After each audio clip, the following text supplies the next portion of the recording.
اعوذ باللہ من الشیطان اللعین الرجیم بسم اللہ الرحمن الرحیم الحمد للہ رب العالمین والصلاة والسلام علی اشرف الانبیاء والمرسلین اما بعد فقد قال اللہ تبارک و تعالی فی محکم کتابہ المجید بسم اللہ الرحمن الرحیم قل ان کنتم تحبون اللہ فاتبعونی۔ عزیزان گرامی کا پروگرام روزے داروں کی صفات کے ساتھ آپ کی خدمت میں حاضر ہیں۔ آج ہم گفتگو کر رہے ہیں روزے کے احترام کے اوپر۔ ہوتا یہ ہے کہ کچھ لوگ جب روزہ رکھ رہے ہوتے ہیں تو وہ کافی چیزیں جو روزے کے ساتھ ضروری ہیں وہ تو کر رہے ہوتے ہیں، لیکن کچھ چیزیں ایسی ہوتی ہیں کہ جن کی طرف ہمارا دھیان نہیں جاتا۔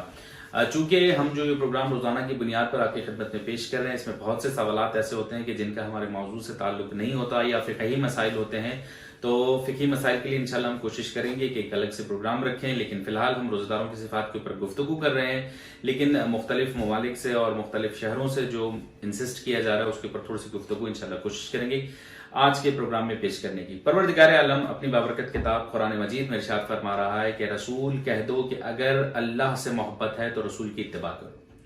اب رسول کی اتباع یعنی جو رسول خدا فرما رہے ہیں وہ ہمیں کرنا ہے۔ کچھ لوگ عشق خدا میں اتنا آگے نکل جاتے ہیں کہ وہ ایک دین میں مثلا کوئی نئی چیز ایجاد کر دیتے ہیں، جن چیزوں کی ضرورت نہیں ہے وہ ایجاد کر دیتے ہیں۔ ہم مثال کے طور پر روزہ رکھ رہے ہیں تو روزہ اللہ کا حکم ہے کہ اللہ نے فرمایا کہ روزہ رکھو۔ اب روزہ جو پروردگار عالم ہمارے اوپر واجب کر رہا ہے تو شرائط بھی وہی بتائے گا۔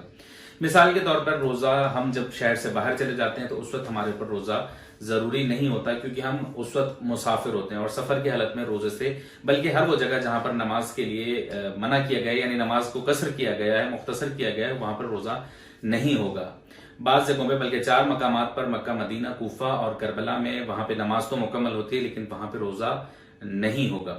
عزیزان گرامی قدر، جو آپ کے سوالات ہیں اس کو شامل کر لیتے ہیں اور مختصراً پھر ہم آگے نکل جاتے ہیں کہ کچھ لوگ پوچھتے ہیں کہ روزہ کس جگہ پر قصر ہوتا ہے؟ جب ہم اپنے شہر سے باہر چلے جاتے ہیں، جب ہم مسافر بن جاتے ہیں۔ علماء اس کی تعبیر میں 8 فرسخ لکھتے ہیں کہ 8 فرسخ کا فاصلہ جب آپ اپنے شہر سے آگے نکل جائیں، جس کو موجودہ دور میں مختلف وہ ہیں، میرا خیال ہے کہ اس کو موجودہ دور کے حساب سے جو علماء نے لکھا ہے، مختلف علماء جن میں آیت اللہ سیستانی، آیت اللہ خامنائی، آیت اللہ صافی البائیگانی اور آیت اللہ شبیری زنجانی 41 کلومیٹر فرماتے ہیں کہ جب آپ 41 کلومیٹرز اپنے شہر سے آگے چلے جائیں تو آپ کا روزہ قصر ہو جائے گا، یعنی روزہ نہیں رکھنا اور نماز بھی قصر ہو جائے گی۔ اب اس 41 کلومیٹرز میں آنا جانا ملا کر شامل ہے۔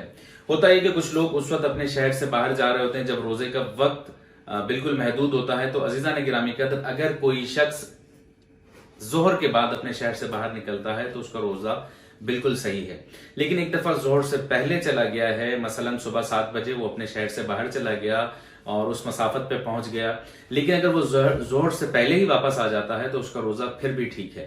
ایک دفعہ یہ ہوتا ہے کہ آپ روزے کی حالت میں ایسے وقت میں جا رہے ہیں کہ آپ ظہر سے پہلے اپنے وطن یا اپنے شہر میں واپس نہیں آ سکتے، تو اس صورت میں آپ کا روزہ قصر ہے، آپ کو روزہ نہیں رکھنا چاہیے۔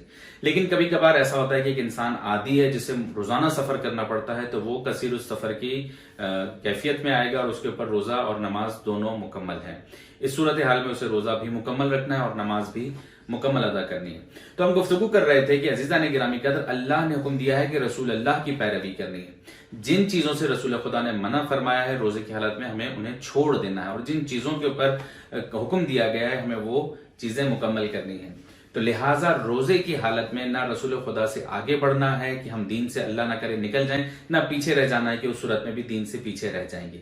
عزیزان گرامی قدر، روزے کا احترام کرنا ہے، روزے داروں کا احترام کرنا ہے۔ اگر یہ صفت ہمارے اندر آ جائے تو یقیناً ہمارے روزے کی جو کیفیت ہے اس میں کتنا اضافہ ہو جائے گا، یا ہمارے روزے کے اندر جو پروردگار عالم جو قبولیت کی منزل ہے اس کے یقیناً بہت قریب پہنچ جائے گا۔ تو احترام کیجئے روزے کا۔ روزے داروں کا عموماً یہ ہوتا ہے کہ ہم روزے داروں کا اور روزے کا احترام نہیں کر رہے ہوتے ہیں۔ مثلا کسی کا روزہ نہیں ہے تو روزے داروں کے سامنے کھا رہا ہوتا ہے۔ اس طرح کی بہت سی چیزیں ہیں جن پر اگر گفتگو کی جائے تو بہت تفصیل درکار ہے، لیکن ہمارے پروگرام کا وقت بہت مختصر ہے۔ آپ کی دعاؤں کے شکر گزار ہیں، آپ کے فیڈ بیک کا شکر گزار ہیں۔ ہمیں ہمیشہ اپنی دعاؤں میں یاد رکھیے گا۔ پروردگار عالم سے دعا گو ہوں کہ مالک ہم سب کو روزے اور روزے داروں کا احترام کرنے کی توفیق عطا فرما۔ والسلام علیکم ورحمۃ اللہ وبرکاتہ۔